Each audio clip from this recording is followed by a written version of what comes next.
प्रेम से बोलिए जय श्री हरि। प्यारे भक्तों, आज आश्विन महीने की प्रथम शुक्रवार के दिन श्रवण करें शुक्रवार व्रत में सुनी जाने वाली शुक्रवार की व्रत कथा। कथा को बड़े ही श्रद्धा प्रसन्नचित मन से अवश्य सुनिएगा।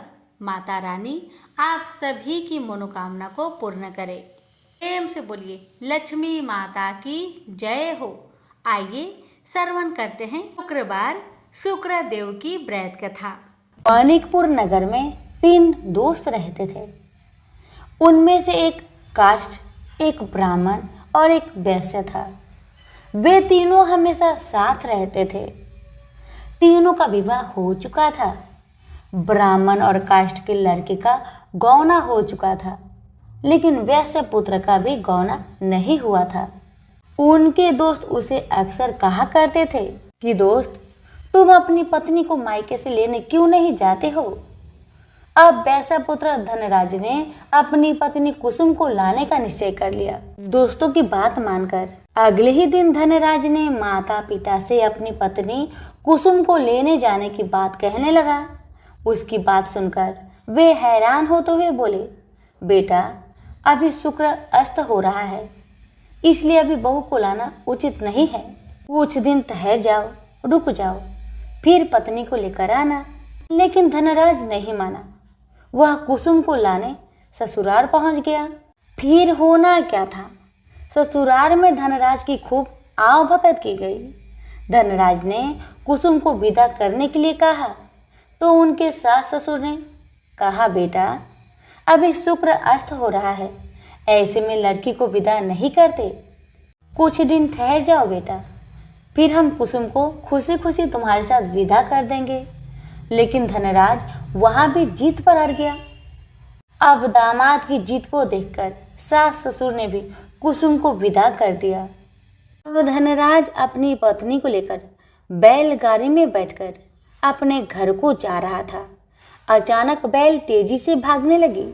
रास्ते में बड़े पत्थर से टकराने के कारण गाड़ी के पहिया टूट गया। फलस्वरूप कुसुम गिर गई। उसे काफी चोट आई।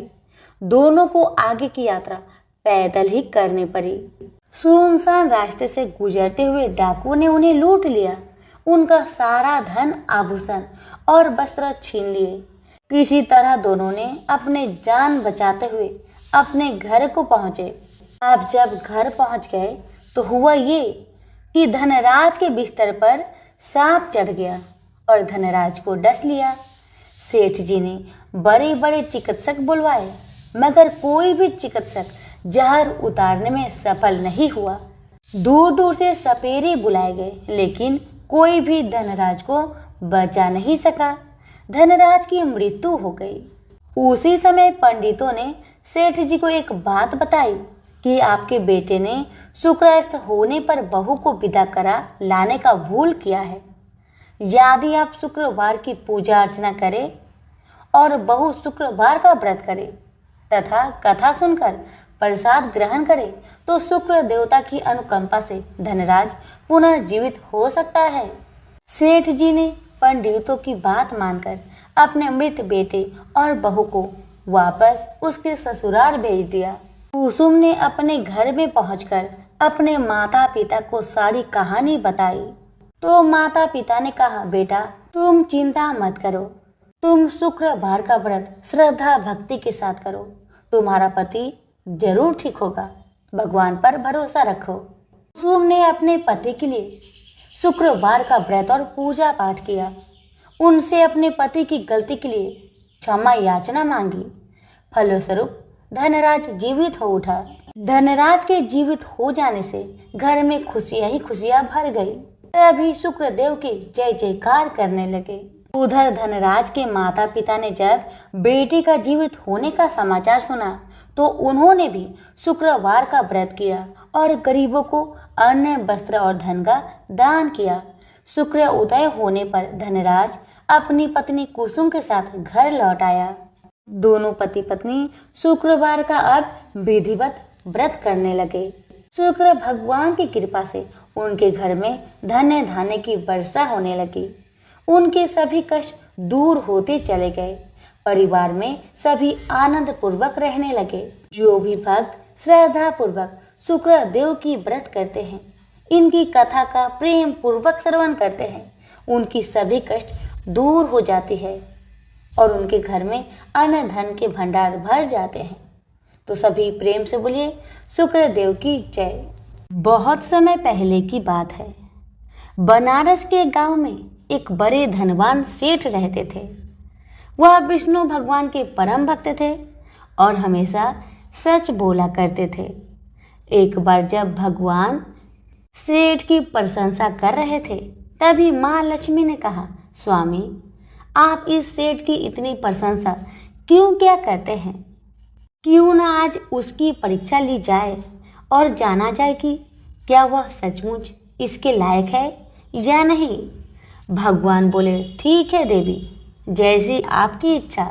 विष्णु भगवान ने लक्ष्मी जी से कहा कि अभी सेठ गहरी निद्रा में है, आप उसके सपने में जाए और उसकी परीक्षा ले लीजिए। अगले ही क्षण सेठ जी को सपना आया।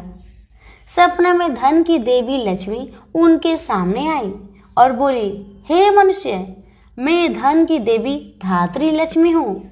सेठ जी को अपनी आंखों पर यकीन नहीं हुआ और वो बोले, हे माता, आपने साक्षात अपने दर्शन देकर मेरा जीवन धन्य कर दिया है।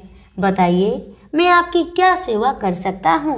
माता ने कहा, कुछ नहीं, मैं तो बस इतना बताने आई हूँ कि मेरा स्वभाव चंचल है और बरसों से तुम्हारे भवन में निवास करते करते मैं ऊब चुकी हूँ और यहाँ से जा रही हूँ। सेठ जी बोले, मेरा आपसे निवेदन है कि आप यहीं रहे, किंतु अगर आपको यहाँ अच्छा नहीं लग रहा है तो मैं आपको भला कैसे रोक सकता हूँ। आप अपनी इच्छा अनुसार जहाँ चाहें वहाँ जा सकती हैं। इतना कहते ही माँ लक्ष्मी सेठ के घर से चली गई। थोड़ी देर बाद वे रूप को बदलकर पुनः सेठ के स्वप्न में यश के रूप में आई और बोली, सेठ, मुझे पहचान रहे हो? सेठ ने कहा, नहीं महोदय, आपको मैंने नहीं पहचाना। भेष रूपी लक्ष्मी माता ने कहा, मैं यश हूँ, मैं ही तेरी कीर्ति और प्रसिद्धि का कारण हूँ। लेकिन अब मैं तुम्हारे साथ रहना नहीं चाहता क्योंकि माँ लक्ष्मी यहाँ से चली गई है, अतः मेरा भी यहाँ कोई काम नहीं। सेठ ने कहा, ठीक है, यदि आप भी जाना चाहते हैं तो वही सही। सेठ जी अभी भी स्वप्न में ही थे और उन्होंने देखा कि वह दरिद्र हो गए हैं और धीरे धीरे उनके सारे रिश्तेदार व मित्र भी उनसे दूर हो गए हैं। यहाँ तक कि जो लोग उनका गुणगान किया करते थे वो भी आज उनकी बुराई कर रहे हैं। कुछ और समय बीतने पर माँ लक्ष्मी धर्म का रूप धारण करके पुनः सेठ के सपने में आई और बोली, मैं धर्म हूँ। माँ लक्ष्मी और यश के जाने के बाद भी इस दरिद्रता में तुम्हारा साथ नहीं दे सकता, मैं जा रहा हूँ। जैसा आपकी इच्छा, सेठ ने उत्तर दिया और धर्म भी वहां से चला गया। कुछ और समय बीत जाने पर माँ लक्ष्मी सत्य के रूप में स्वप्न में प्रकट हुई और बोली, मैं सत्य हूँ। लक्ष्मी, यश और धर्म के जाने के बाद अब मैं भी यहाँ से जाना चाहती हूँ। ऐसा सुन सेठ जी ने तुरंत सत्य के पांव पकड़ लिए और बोले, हे महाराज, मैं आपको नहीं जाने दूंगा। भले ही सब मेरा साथ छोड़ दे, मुझे त्याग दे, पर कृपया आप ऐसा मत करिए। सत्य के बिना मैं एक क्षण नहीं रह सकता। यदि आप चले जाएंगे तो मैं तत्काल ही अपना प्राण त्याग दूंगा। लेकिन तुमने बाकी तीनों को बड़ी आसानी से जाने दिया, उन्हें क्यों नहीं रोका? सत्य ने प्रश्न किया। सेठ जी बोले, मेरे लिए वे तीनों भी बहुत महत्व रखते हैं, लेकिन उन तीनों के बिना भी मैं भगवान का नाम का जाप करते करते उद्देश्यपूर्ण जीवन जी सकता हूँ। परंतु यदि आप चले गए तो मेरा जीवन में झूठ प्रवेश कर जाएगा और वाणी अशुद्ध हो जाएगी। भला ऐसी वाणी से मैं अपने भगवान की वंदना कैसे कर सकूंगा? मैं तो किसी भी कीमत पर आपके बिना नहीं रह सकता। सेठ जी के उत्तर सुन सत्य बहुत प्रसन्न हुआ और उसने कहा, तुम्हारी अटूट भक्ति ने मुझे यहाँ रुकने पर विवश कर दिया और अब मैं यहाँ से कहीं नहीं जाऊँगा और ऐसा कहते हुए सत्य अंतर्ध्यान हो गया। सेठ जी अभी भी निद्रा में थे। थोड़ी देर बाद स्वप्न में धर्म वापस आया और बोला, मैं अब तुम्हारे पास ही रहूंगा क्योंकि यहाँ सत्य का निवास है। सेठ जी ने प्रसन्नतापूर्वक धर्म का स्वागत किया। उसके तुरंत बाद यश भी लौट आया और बोला, जहाँ सत्य और धर्म है वहाँ यश स्वतः ही आ जाता है, इसलिए अब मैं भी तुम्हारे साथ ही रहूंगा। सेठ जी ने यश की भी आवभगत की और अंत में माँ लक्ष्मी आई। उन्हें देखते ही सेठ जी नतमस्तक होकर बोले, हे देवी, क्या आप भी पुनः मुझ पर कृपा करेंगी? अवश्य, जहाँ सत्य धर्म और यश हो वहाँ मेरा वास निश्चित है, माँ लक्ष्मी ने उत्तर दिया। यह सुनते ही सेठ जी की नींद खुल गई। उन्हें यह सब स्वप्न लगा, पर वास्तविकता में वह एक कड़ी परीक्षा से उत्तीर्ण होकर निकले थे। मेरे प्यारे दोस्तों, हमें भी हमेशा याद रखना चाहिए कि जहाँ सत्य का निवास होता है वहाँ यश, धर्म और लक्ष्मी का निवास स्वतः ही हो जाता है। सत्य है तो सिद्धि, प्रसिद्धि और समृद्धि है। प्रेम से बोलिए लक्ष्मी नारायण की जय। एक समय की बात है, काशी निवासी धनंजय की पत्नी का नाम सुलक्षणा था। उसे अन्य सब सुख प्राप्त थे, केवल निर्धनता ही उसके दुख का कारण था। यह दुख उसे हर समय सताता था। एक दिन सुलक्षणा पति से बोली, स्वामी आप कुछ उद्यम करो तो काम चले, इस प्रकार कब तक काम चलेगा? सुलक्षणा की बात धनंजय के मन में बैठ गया और वह उसी दिन विश्वनाथ शंकर जी को प्रसन्न करने के लिए बैठ गया और कहने लगा, हे देवाधिदेव विश्वेश्वर, मुझे पूजा पाठ कुछ नहीं आता, केवल आपके भरोसे बैठा हूँ। इतनी विनती करके वह 2-3 दिन भूखा प्यासा बैठा रहा। यह देखकर भगवान शंकर ने उसके कान में अन्नपूर्णा अन्नपूर्णा अन्नपूर्णा इस प्रकार 3 बार कहा। यह कौन क्या कह गया? इसी सोच में धनंजय पड़ गया कि मंदिर से आते जाते ब्राह्मण को देखकर पूछने लगा, पंडित जी अन्नपूर्णा कौन है? ब्राह्मणों ने कहा, तू अन्न छोड़कर बैठा है, सो तुझे अन्न की ही बात सूझती है, जा घर जाकर अन्न ग्रहण कर।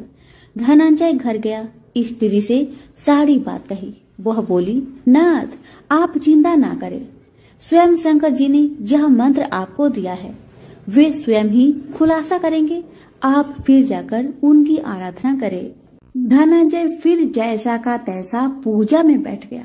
रात्रि में शंकर जी ने आज्ञा दी, कहा तू पूर्व दिशा में चला जा, वह अन्नपूर्णा का नाम जपता जाता और रास्ते में फल खाता, झरनों का पानी पीता जाता।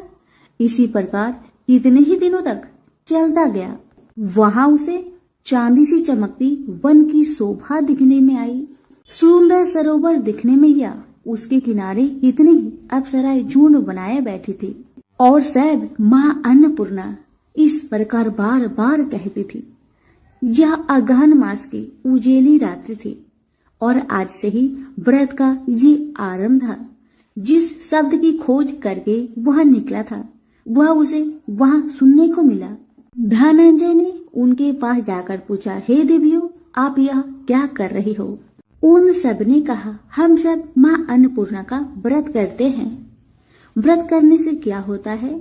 यह किसी ने किया भी है, इसे कब किया जाए, कैसा व्रत है और कैसी विधि है, मुझे भी कहो।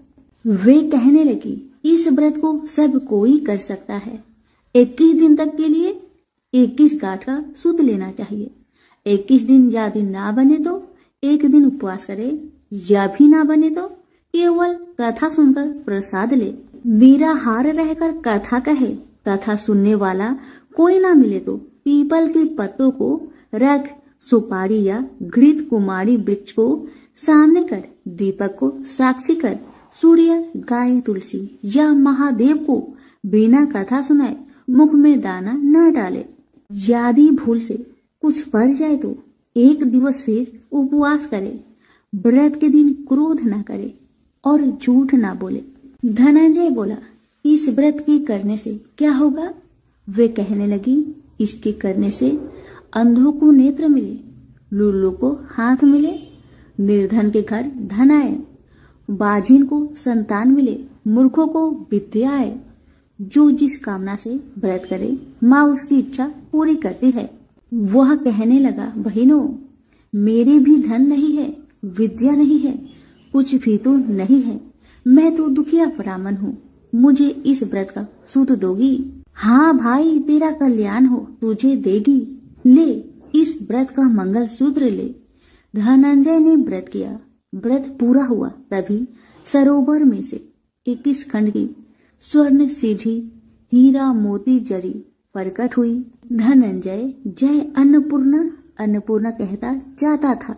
इस प्रकार इतनी ही सीढ़ियां उतर गया तो क्या देखता है कि करोड़ों सूर्य से प्रकाशमान अन्नपूर्णा माँ का मंदिर है। उसके सामने स्वर्ण सिंहासन पर माता अन्नपूर्णा विराजमान है। सामने भिक्षा हेतु शंकर भगवान खड़े हैं। देवगनाएं चंवर डुलाती है। कितनी ही हथियार बांधे पहरा देती है। धनंजय दौड़कर जगदम्बा के चरणों में गिर गया। देवी उसकी मन का कलेश जान गई। धनंजय कहने लगा, माता, आप तो अंतर्यामिनी हो, आपको अपनी दशा क्या बताऊं? माता बोली, मेरा व्रत किया है, जा, संसार तेरा सत्कार करेगा। माता ने धनंजय की जिह्वा पर बीज मंत्र लिख दिया। अब तो उसके रोम रोम में विद्या प्रकट हो गई। इतने में क्या देखता है कि वह काशी विश्वनाथ के मंदिर में खड़ा है। माँ का वरदान ले धनंजय घर आया। सुलक्षणा से सब बात कही। माता जी की कृपा से उसके घर में संपत्ति उमड़ने लगी। छोटा सा घर बहुत बड़ा गिना जाने लगा।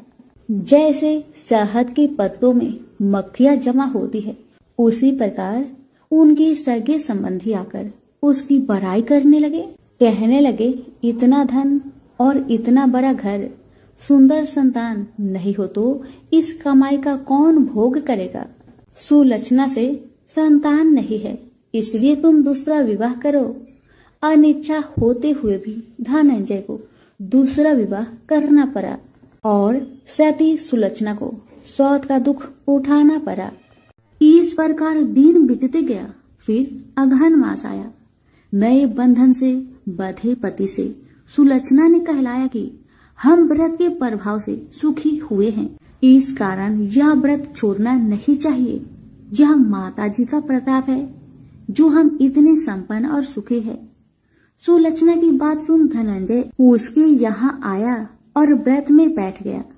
नई बहू को इस व्रत की खबर नहीं थी। वह धनंजय की आने की राह देख रही थी। दिन बीतते गए और व्रत पूर्ण होने में 3 दिवस बाकी थे। ये नई बहू को खबर पड़ी। उसके मन में ईर्ष्या की ज्वाला दहक रही थी। सुलक्षणा के घर आ पहुंची और उसने वहां भगदड़ मचा दी। वह धनंजय को अपने साथ ले गई।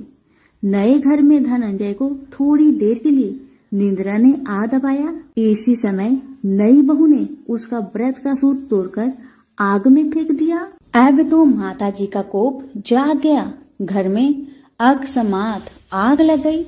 सब कुछ जलकर खाक हो गया। सुलक्षणा जान गई और पति को फिर अपने घर ले आई। नई बहू उठकर पिता के घर जा बैठी।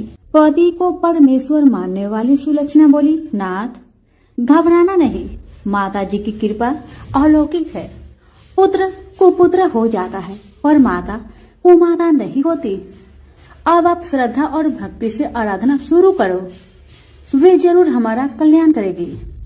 धनंजय फिर माता के पीछे पड़ गया। फिर वही सरोवर सीढ़ी प्रकट हुई। उसमें माँ अन्नपूर्णा कहकर वह उतर गया। वहां जा माता जी के चरणों में रुदन करने लगा। माता प्रसन्न हो बोली, यह मेरी स्वर्ण की मूर्ति ले, उसकी पूजा करना, तू फिर सुखी हो जाएगा। जा, तुझे मेरा आशीर्वाद है। तेरी स्त्री सुलक्षणा ने श्रद्धा से मेरा व्रत किया है, उसे मैंने पुत्र दिया है। धनंजय ने आंखें खोली तो खुद को काशी विश्वनाथ के मंदिर में खड़ा पाया। वहां से फिर उसी प्रकार घर को आया। इधर सुलक्षणा के दिन चढ़े और महीने पूरे होते ही पुत्र का जन्म हुआ। गांव में आश्चर्य की लहर दौड़ गई।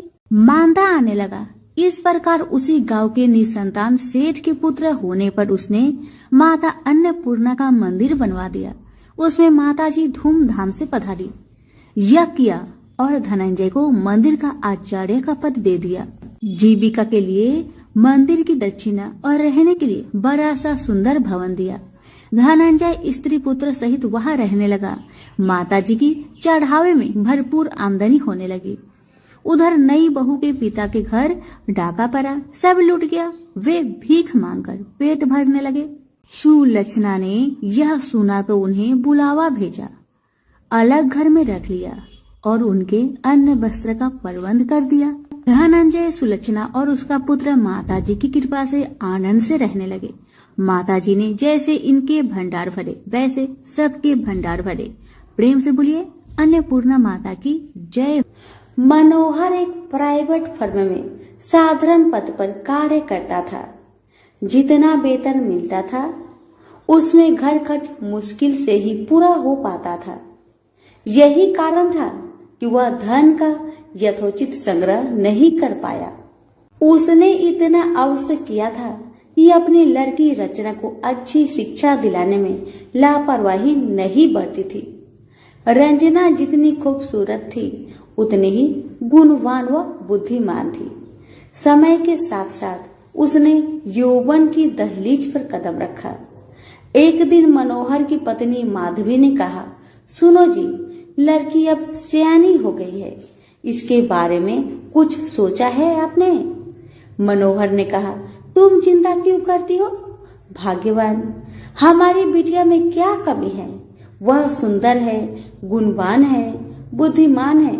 इसका हाथ मांगने के लिए तो लड़के वाले की लाइन लग जाएगी, तुम देखती रहना। लेकिन माँ तो माँ ही होती है। उसे बदलते समय का अनुभव भी था। वह जानती थी कि दहेज की समस्या के दिन प्रतिदिन बढ़ती ही जा रही है और दहेज ना देने पर तरह तरह के घटने वाली दुर्घटनाओं से भी वह परिचित थी। समय का चक्र निर्वाध गति से चलता रहा। रंजना ने शिक्षा भी पूरी कर ली। उसने बीए प्रथम श्रेणी से पास करके घर में खुशियां ला दी थी। लेकिन माँ को तो बस एक ही चिंता थी, किसी भी तरह रचना के हाथ पीले हो जाए। पिछले कुछ दिनों में मनोहर को भी रंजना की शादी की चिंता सताने लगी थी और वह योग वर की तलाश में जुट गया था। वह जहां भी जाता दहेज की मांग मुंह बाए खरी मिलती। सीधा साधा मनोहर दुनियादारी से परिचित था। उसने तो यही सोचा था कि उसकी लड़की की शादी उसके गुण व रूप के कारण कहीं भी हो जाएगी। लेकिन जब वास्तविकता सामने आई तो वह भी हताश हो गया। एक दिन मनोहर ऑफिस में अपनी सीट पर मुंह लटकाए बैठा था। तभी उसकी सहकर्मी धन सिंह उसके पास आया और पूछा, मनोहर क्या बात है, मुंह लटकाए क्यों बैठे हो? सब कुछ ठीक ठाक तो है ना? मनोहर ने अपनी सारी समस्या उसके सामने रखी तो वह बोला, आजकल माँ वैभव लक्ष्मी के काफी चमत्कार सुनने में आ रहे हैं। चारों तरफ उन्हीं की जय जयकार हो रही है। सुना है माँ वैभव लक्ष्मी हर समस्या का समाधान चुटकियों में ही कर देती है।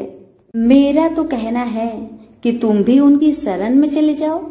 बिटिया के लिए योग वर खुद ब खुद तुम्हारे द्वार पर आ जाएगा। धन सिंह की बातों से मनोहर का विवेक जाग उठा और उसने पत्नी सहित माँ वैभव लक्ष्मी के 21 शुक्रवार तक व्रत रखने का संकल्प लिया। व्रत के दिन पति पत्नी माँ का ही गुणगान करते रहे और शाम को पूजन कर भोजन करते हैं। इस तरह जब 7वें शुक्रवार का व्रत था, उसी दिन उसकी फर्म का मालिक सेठ दीनदयाल उसके घर पहुंचा। उन्हें देखकर पहले तो मनोहर चौंका, फिर आओ भगत में जुट गया। सेठ दीनदयाल ने मनोहर से कहा, मनोहर बुरा न मानना तो मैं एक बात कहूँ। मनोहर ने कहा, आप भी कैसी बातें करते हैं सेठ जी, आप तो बस आदेश करें। सेठ दीनदयाल ने कहा, तुम्हारी बेटी रचना मुझे और मेरे लड़के राजेश को बहुत पसंद है। मैं चाहता हूँ कि इन दोनों की शादी कर दी जाए। तुम्हें कोई आपत्ति हो तो मुझे कहो। मनोहर को कानों से सुने शब्द पर विश्वास नहीं हुआ। अपनी प्रसन्नता को मन में दबाते हुए बोला, सेठ जी, कहा आप राजा भोज के सामान और कहा मैं गंगू तेली जैसा। आपके सामने मेरी हैसियत ही क्या है। सेठ दीनदयाल ने उसकी बात को भांपते हुए कहा, मनोहर, तुम किसी प्रकार की चिंता मत करना। यह शादी दहेज के बिना होगी। बस मुझे तो रचना जैसी गुणवान लड़की ही चाहिए। मनोहर और उसकी पत्नी माधवी ने इसे माँ का ही चमत्कार माना और एक दूसरे की तरफ देखते हुए स्वीकृति दे दी। फिर रचना की शादी बड़े धूमधाम से हुई, जिसे देखकर सभी दंग रह गए। शादी के बाद मनोहर और उसकी पत्नी 21 शुक्रवार व्रत पूरे किए। व्रत के अंतिम दिनों दोनों ने 21 कन्याओं को भोजन कराया तथा माँ वैभव लक्ष्मी का विधिवत पूजन कर व्रत कथा की 21 पुस्तकें माँ के श्रद्धालु भक्तों में बांटी। माँ की कृपा से मनोहर माधवी सुखपूर्वक रहने लगे। इधर 9 माह बाद रचना को पुत्र रत्न की प्राप्ति हुई। ये सब माँ के चमत्कार की बदौलत ही संभव हो पाया था। तो सभी मिलकर बोलिए, माँ वैभव लक्ष्मी की जय। कथा अच्छी लगे तो दूसरों को शेयर अवश्य करें। कथा। किसी गांव में अनेक लोग रहा करते थे और सभी अपने अपने कामों में मग्न रहते थे। किसी को किसी का चिंता फिक्री परवाह था ही नहीं। सब अपने से ही मतलब रखते थे। इसी कारण से भजन कीर्तन, भक्ति भाव, दया माया, परोपकार जैसे संस्कार कम हो गए। उस गांव में बुराइयां बढ़ गई थी। शराब, जुआ, रेस, व्यभिचार, चोरी, डकैती वगैरह बहुत गुना शहर में होता रहता था। इसके बावजूद उस गांव में कुछ अच्छे लोग भी रहा करते थे। ऐसे ही लोगों में शीला और उनके पति की गृहस्थी मानी जाती थी। शीला बहुत धार्मिक प्रवृत्ति की थी और उसका स्वभाव संतोषी था। उनका पति भी विवेकी और सुशील था।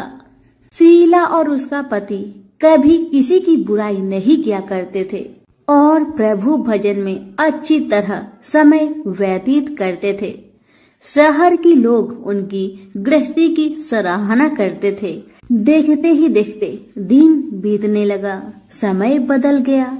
शीला का पति बूढ़े लोगों से दोस्ती कर बैठा। अब होना क्या था वो तो हम सभी जानते हैं। अच्छे संगति का असर हमेशा अच्छा ही होता है, बुरा संगति का असर हमेशा बुरा ही होता है। इसलिए हमें हमेशा अच्छे संगति से संगत रखना चाहिए, बुरे से नहीं।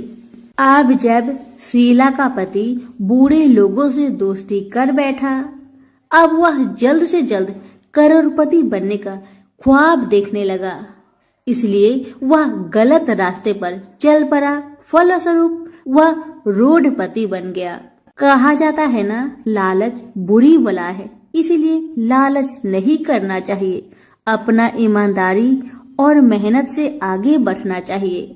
अब जब शीला का पति रोडपति बन गया, जानी रास्ते पर भटकते भिखारी जैसी उसकी हालत हो गई थी। शराब, जुआ, रेस, चरस, गांजा वगैरह बुरी आदतों में शीला का पति भी फंस चुका था। दोस्तों के साथ उसे भी शराब की आदत बुरी तरह लग गई थी। इस प्रकार उसने अपना सब कुछ रेस जुए में गवा दिया। अब तो शीला अपने पति के बर्ताव से बहुत दुखी रहने लगी, किंतु उसे भगवान पर भरोसा था कि सब कुछ ठीक हो जाएगा। यही सोचकर वह अपने पति के बुरे बर्ताव को सहने लगी। शीला अपना अधिकांश समय प्रभु की भक्ति में बिताने लगी। अचानक एक दिन दोपहर को उनके द्वार पर किसी ने दस्तक दिया। शीला ने द्वार खोलकर देखा कि एक माझी खड़ी थी। उनके चेहरे पर अलौकिक तेज निखर रहा था। उनकी आंखों में से मानो अमृत की वर्षा हो रहा था। उनका भव्य चेहरा करुणा और प्यार से छलक रहा था।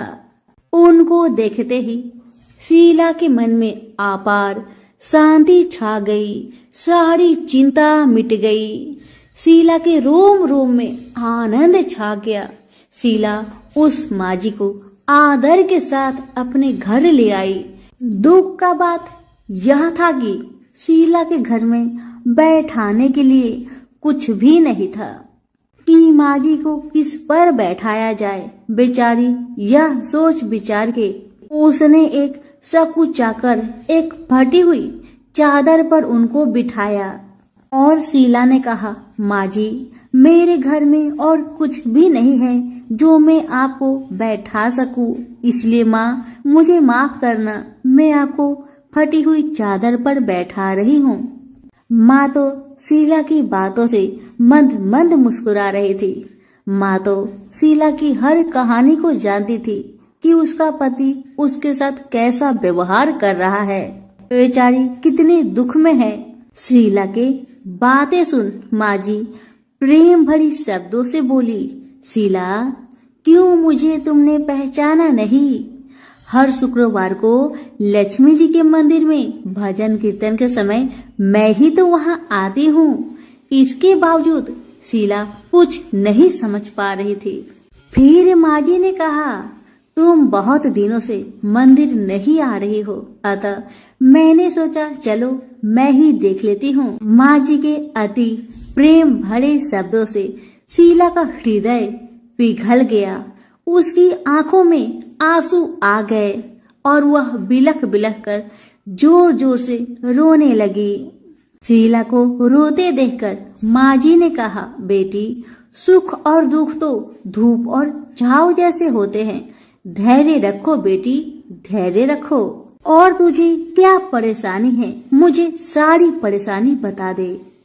माजी के व्यवहार से शीला को काफी संबल मिला और सुख की आस में उसने माजी को अपनी सारी दुख की कहानी सुना दी।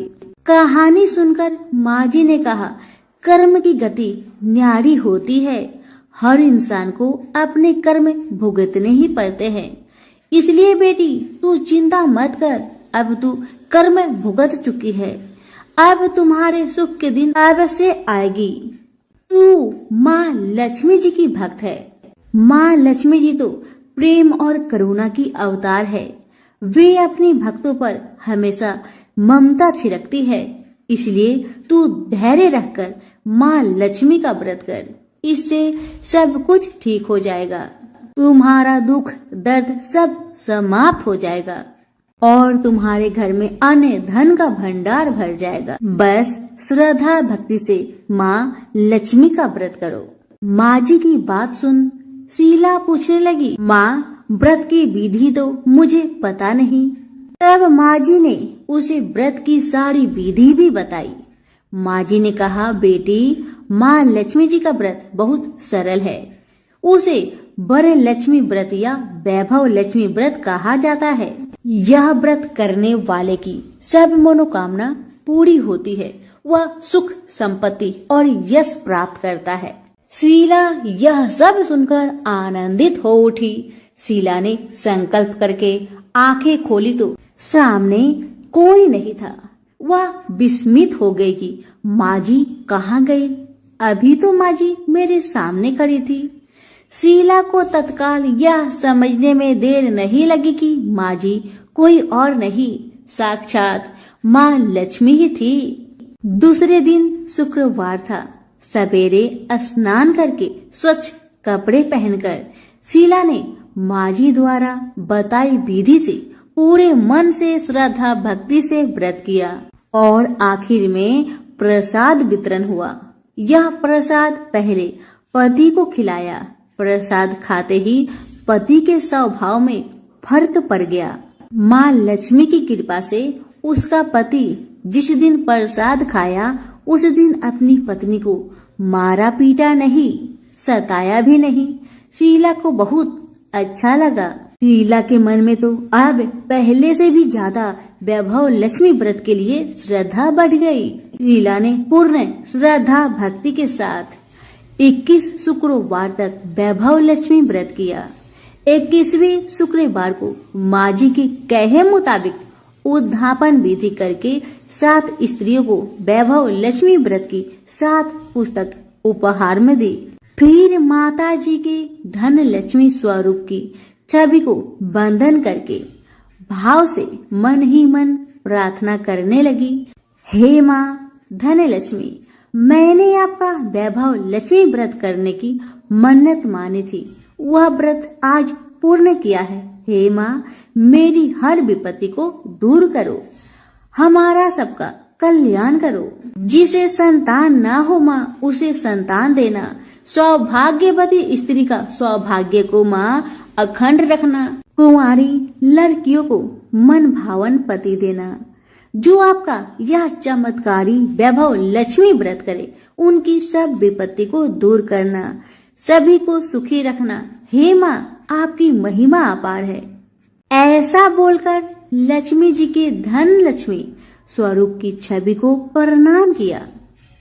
व्रत के प्रभाव से शीला का पति अच्छा इंसान बन गया और अब शीला का पति मेहनत करके व्यवसाय करने लगा। उसने तुरंत शीला की गिरवी रखे गहने छुड़ा लिए। घर में धन की बाढ़ सी आ गई। घर में पहले जैसी सुख शांति छा गई। वैभव लक्ष्मी व्रत का प्रभाव देखकर मोहल्ले की दूसरी स्त्रियां भी विधि पूर्वक वैभव लक्ष्मी व्रत करने लगी। सभी प्रेम से बोले, वैभव लक्ष्मी माता की जय हो। आइए अब जानते हैं वैभव लक्ष्मी व्रत का उद्धापन विधि। 7, 11 या 21 जितने भी शुक्रवार की मन्नत मांगी हो, उतने शुक्रवार तक यह व्रत पूरी श्रद्धा तथा भावना के साथ करना चाहिए। आखिरी शुक्रवार को इसका शास्त्रीय विधि के अनुसार उद्धापन करना चाहिए। आखिरी शुक्रवार को प्रसाद के लिए खीर बनानी चाहिए। जिस प्रकार हर शुक्रवार को हम पूजन करते हैं, वैसे ही करना चाहिए। पूजन के बाद माँ के सामने एक श्रीफल फोड़े, फिर कम से कम 7 कुंवारी कन्या या सौभाग्यशाली स्त्रियों को कुमकुम का तिलक लगाकर माँ वैभव लक्ष्मी व्रत कथा की किताब की एक प्रति उपहार में देनी चाहिए और सबको खीर का प्रसाद देना चाहिए। इसके बाद माँ लक्ष्मी जी को श्रद्धा सहित प्रणाम करना चाहिए। फिर माता जी के धन लक्ष्मी स्वरूप की छवि को वंदन करके भाव से मन ही मन प्रार्थना करे, हे माँ धन लक्ष्मी, मैंने आपका वैभव लक्ष्मी व्रत करने की मन्नत मानी थी, यह व्रत आज पूर्ण किया है। हे माँ, हमारी मनोकामना पूर्ण करे, हमारी हर विपत्ति को दूर करे, हम सबका कल्याण करे। जिसे संतान ना हो, उसे संतान देना। सौभाग्यवती स्त्री का सौभाग्य अखंड रखना। कुंवारी लड़की को मन भावन पति देना। जो आपका यह चमत्कारी वैभव लक्ष्मी व्रत करे, उनकी सब विपत्ति दूर करना, सभी को सुखी करना। हे माँ, आपकी महिमा अपार है, आपकी जय हो। ऐसा बोलकर लक्ष्मी के धन लक्ष्मी स्वरूप की छवि को प्रणाम करे। सभी प्रेम से बोलिए, वैभव लक्ष्मी माता की जय हो। संतोषी माता के व्रत को करने वाला कथा कहते व सुनते समय हाथ में गुड़ व भुने चने रखे। सुनने वाले संतोषी माता की जय, संतोषी माता की जय, इस प्रकार जय जयकार मुख से बोलते जाए। कथा समाप्त होने पर हाथ का गुड़ चना गौ माता को खिलाए। कलश में रखा हुआ गुड़ चना सबको प्रसाद रूप में बांटे। कथा से पहले कलश को जल से भरे, उसके ऊपर गुड़ चने से भरा कटोरा रखे। कथा समाप्त होने और आरती होने के बाद कलश के जल को घर में सब जगह पर छिड़के और बचा हुआ जल तुलसी की क्यारी में डाल दे। 1.25 रुपए का गुड़ चना लेकर माता का व्रत करे। गुड़ घर में हो तो ले ले, विचार न करे, क्योंकि माता भावना की भूखी है।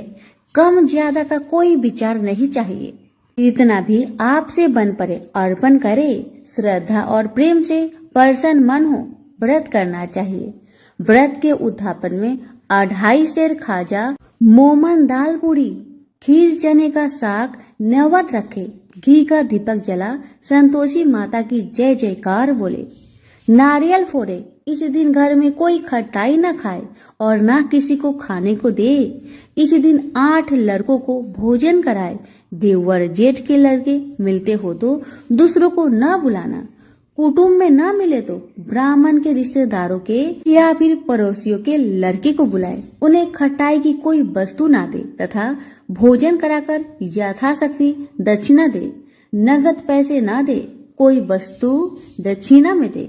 व्रत करने वाला कथा सुन प्रसाद ले, एक समय भोजन करे। इस तरह से माता प्रसन्न होगी और दुख दरिद्रता दूर होकर मनोकामना पूरी होगी। अब सुनिए कथा। पहले बोलिए संतोषी मैया की जय हो। एक बुढ़िया थी, उसके 7 पुत्र थे। 6 कमाने वाले और एक निकम्मा था। बुढ़िया माँ 6 पुत्रों की रसोई बनाती, भोजन कराती और जो बचता वह 7वें को देती थी। परंतु वह बड़ा भोला था, मन में कुछ विचार न करता था। एक दिन अपनी पत्नी से बोला, देखो मेरी माता का मुझ पर कितना प्यार है। वह बोली, क्यों नहीं, सबका जूठा बचा हुआ तुमको जो खिलाती है। वह बोला, ऐसा भी कहीं हो सकता है। मुझे तुम्हारी बातों पर भरोसा नहीं। जब तक मैं अपनी आंखों से ना देख लूं, मैं मान नहीं सकता। पत्नी ने कहा, देख लोगे तब मानोगे। कुछ दिन बाद बड़ा त्योहार आया। घर में 7 प्रकार के भोजन और चूरमा के लड्डू बने। वह जांचने को सिर दर्द का बहाना बनाकर पतला कपड़ा सिर पर ओढ़कर रसोई में सो गया और कपड़े में से सब कुछ टुकुर टुकुर देख रहा था। 6 भाई भोजन करने आए। उसने देखा माँ ने उनके लिए सुंदर सुंदर आसन बिछाए, 7 प्रकार की रसोई परोसी। वह आग्रह करके उन्हें जिमाती है। वह देखता रहा। 6 भाई भोजन करके उठे, तब जूठी थालियों में से लड्डुओं के टुकड़ा उठाकर एक लड्डू बनाया। जूठन साफ कर माँ ने उसे पुकारा, उठ बेटा, 6 भाई भोजन कर गए, अब तू ही बाकी है, उठ ना, कब खाएगा। वह कहने लगा, माँ मुझे भोजन नहीं करना, मैं परदेश जा रहा हूँ। माता ने कहा, कल जाता हो तो आज चला जा। वह बोला, हाँ हाँ आज ही जा रहा हूँ। यह कहकर वह घर से निकल गया। चलते समय पत्नी की याद आई। वह गौशाला में कंडे थाप रही थी। वह जाकर बोला, हम जावे परदेश को, आवेंगे कुछ काल, तुम रहियो संतोष से धर्म अपनो पाल।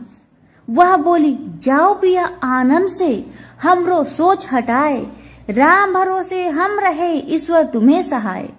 देवो निशानी अपनी, देख धरु मन धीर, सुधी हमारी ना बिसारियो, रखियो मन गंभीर। वह बोला, मेरे पास तो कुछ नहीं, यह अंगूठी है, सो ले लो और अपनी निशानी मुझे दे।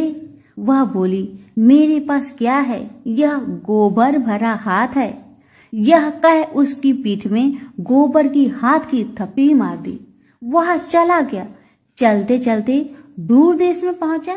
वहां एक साहूकार की दुकान थी। वहीं जाकर रहने लगा और कहने लगा, भाई मुझे नौकरी पर रख लो। साहूकार को जरूरत भी थी तो वह बोला, ठीक है रह जा। लड़के ने पूछा, तनख्वाह क्या दोगे? साहूकार ने कहा, काम देखकर दाम मिलेगा। साहूकार की नौकरी मिली। वह सवेरे 7 बजे से रात तक नौकरी करने लगा। कुछ दिनों में साहूकार का सारा लेन देन का हिसाब, ग्राहकों को माल बेचना, सारा काम करने लगा। साहूकार के 7-8 नौकर थे। सब चक्कर खाने लगे कि या तो बहुत होशियार बन गया। सेठ ने भी काम देखा और 3 महीने में उसे आधे मुनाफे का साझीदार बना दिया और 12 बरस में नामी सेठ बन गया और मालिक सारा कारोबार उसके ऊपर छोड़कर बाहर चला गया। अब उधर पत्नी के साथ क्या होता है उसे सुनिए।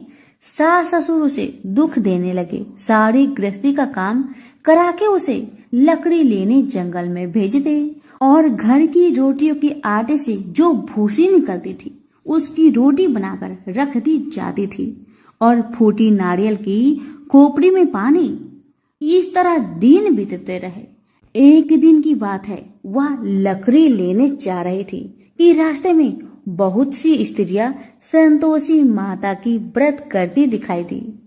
वहीं खड़ी हो, वह भी कथा सुन और बहनों से बोली, बहन, तुम किस देवी देवता का व्रत करती हो और इसके करने से क्या फल होता है?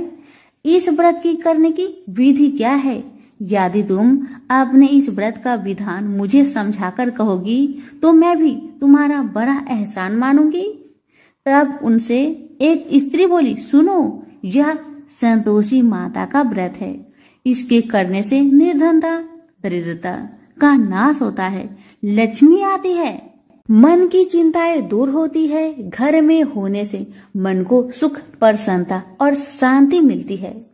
व्रत के दिन घर में खटाई कोई न खाए। यह सुनकर बहू चल दी।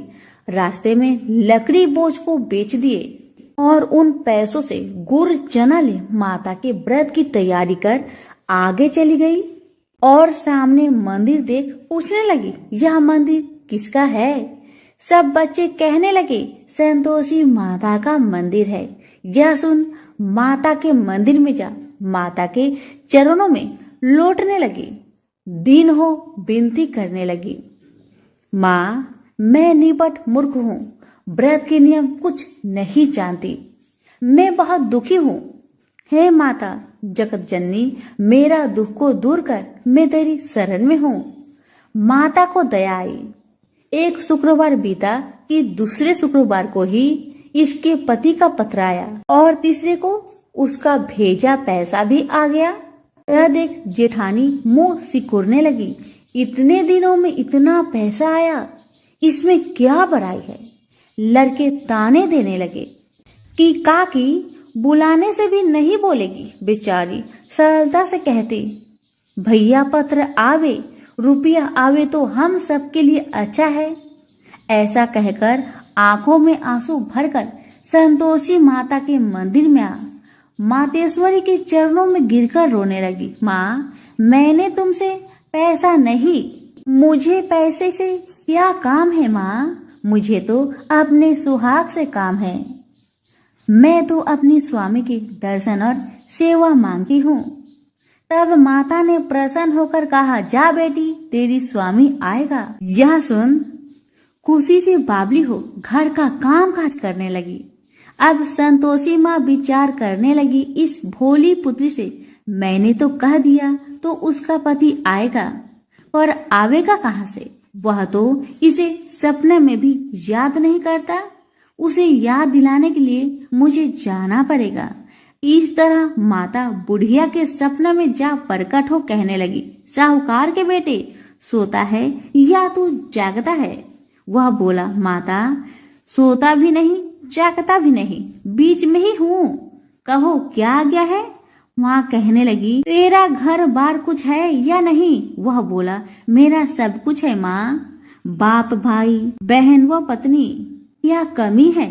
माँ बोली, भोले पुत्र, तेरी स्त्री घोर कष्ट उठा रही है, तेरे माँ बाप उसे दुख दे रहे हैं, वह तेरे लिए तरस रही है, तू उसकी सुधि ले।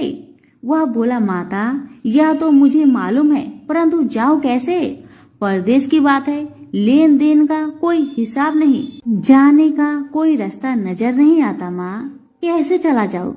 माँ कहने लगी, मेरी बात मान, सवेरे नहा धोकर माता का नाम ले, घी का दीपक जला, दंडवत कर दुकान पर बैठ जा, देखते देखते तेरा लेन देन चुक जाएगा, माल बिक जाएगा, साज होते होते धन का ढेर लग जाएगा। तब सवेरे बहुत जल्दी उठ उसने लोगों से अपने सपने की बात कही, तो वे सब उसकी बात अनसुनी कर दिल लगी उड़ाने लगे कि कहीं सपने भी सच होते हैं।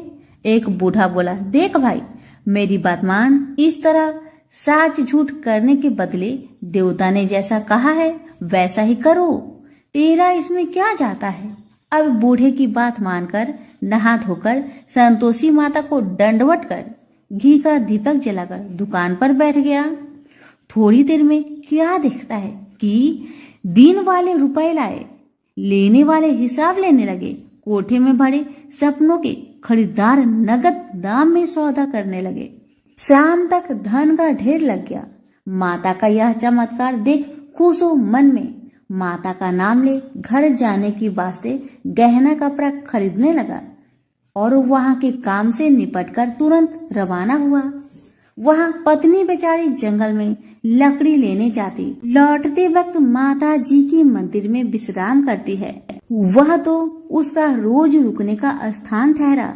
दूर से धूल उठती देखकर वह माता से पूछती है, हे माता, यह धूल कैसे उड़ रही है?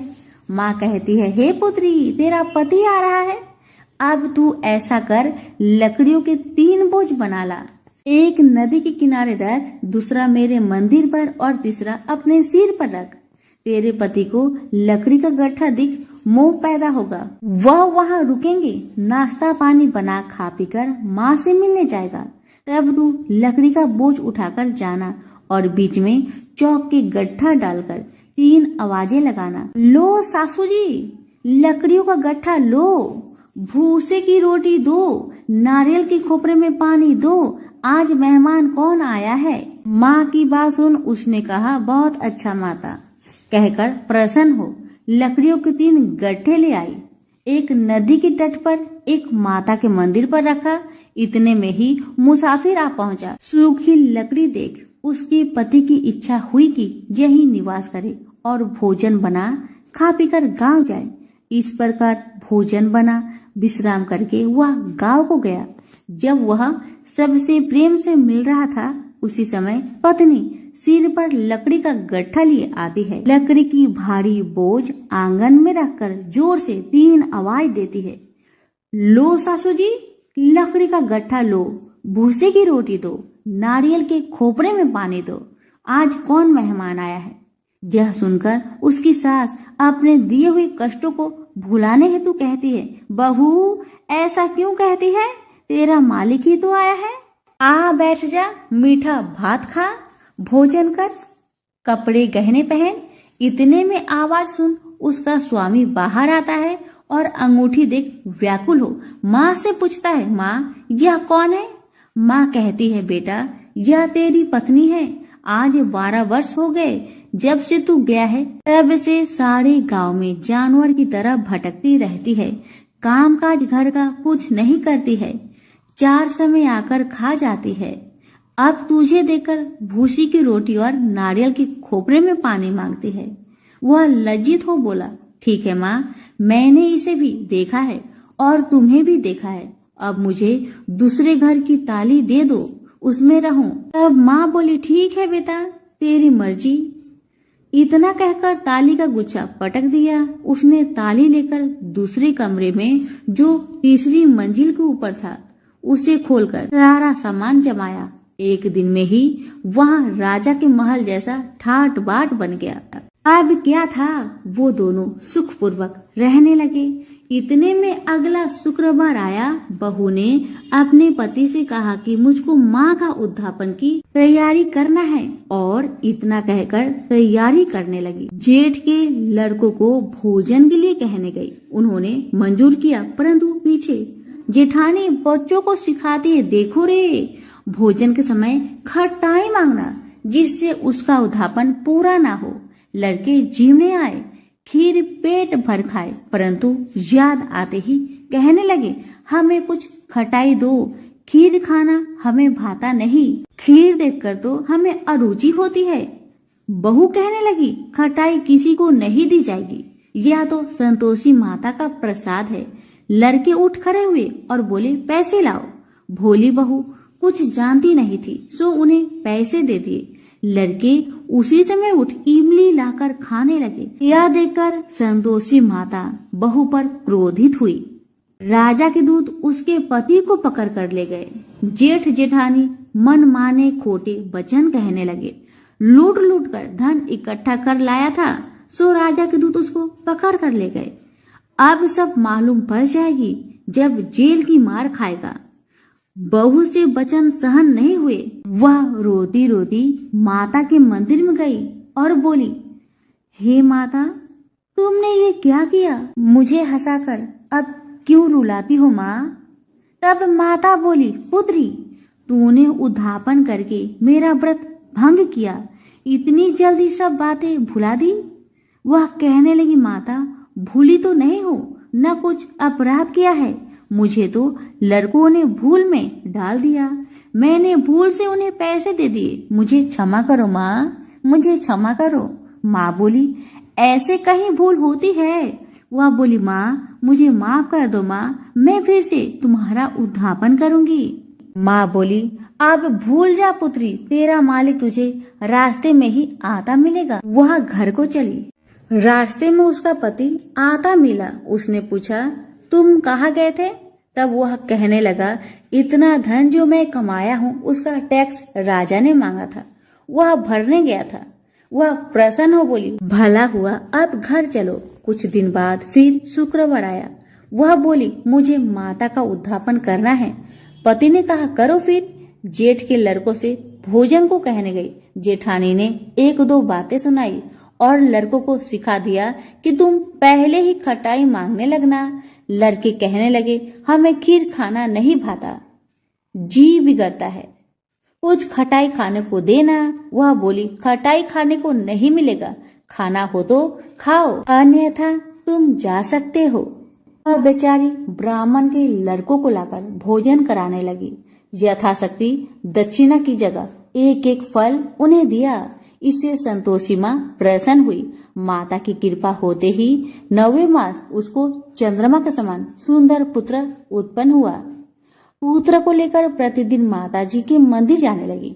माँ ने सोचा कि वह रोज आती है, क्यों ना मैं इसके घर चलूं, इसका आसरा देखूं तो सही। यह विचार कर माता ने भयानक रूप बनाया। गुड़ और चने से सना, मुख ऊपर सूर्य के समान होठ, उस पर मक्खियां भिनभिना रही थी। दहलीज में पांव रखते ही उसकी सास चिल्लाई, देखो रे, कोई चुड़ैल चली आ रही है, लड़कों इसे भगाओ नहीं तो किसी को खा जाएगी। लड़के डरने लगे और चिल्लाकर खिड़की बंद करने लगे। बहू रोशनदार से देख रही थी, पर संता से पागल होकर चिल्लाने लगी, आज मेरी माँ आई है, आज मेरी माँ मेरे घर को आई है। यह कहकर बच्चे को दूध पीने से हटाती है। इतने में सास का क्रोध फूट पड़ा। बोली, रांड, इसे देखकर कैसी उतावली हुई जो बच्चे को पटक दिया। इतने में माँ के प्रताप से जहाँ देखो वही लड़के ही लड़के नजर आने लगे। वह बोली, माँ जी, जिनका मैं व्रत करती हूँ यह तो वही संतोषी माता है। इतना कहा झट से सारे घर के किवाड़ खोल देती है। सबने माता के चरण पकड़ लिए और विनती कर कहने लगे, हे माता, हम मूर्ख हैं, हमें अज्ञानी हैं, पापी हैं, तुम्हारे व्रत की विधि हम नहीं जानते, तुम्हारे व्रत भंग कर हमने अपराध किया है माँ। हे माँ, आप हमारा अपराध क्षमा करो। उस प्रकार माता प्रसन्न हुई। माता ने बहू को जैसा फल दिया वैसा माता सबको दे। जो पढ़े उनका मनोरथ पूर्ण हो, जो सुने उनका भी मनोरथ पूर्ण हो। तो प्रेम से बोलिए, संतोषी माता की जय हो। कथा अच्छी लगे तो अभी लाइक करके दूसरों को शेयर करें और चैनल को सब्सक्राइब करें। धन्यवाद।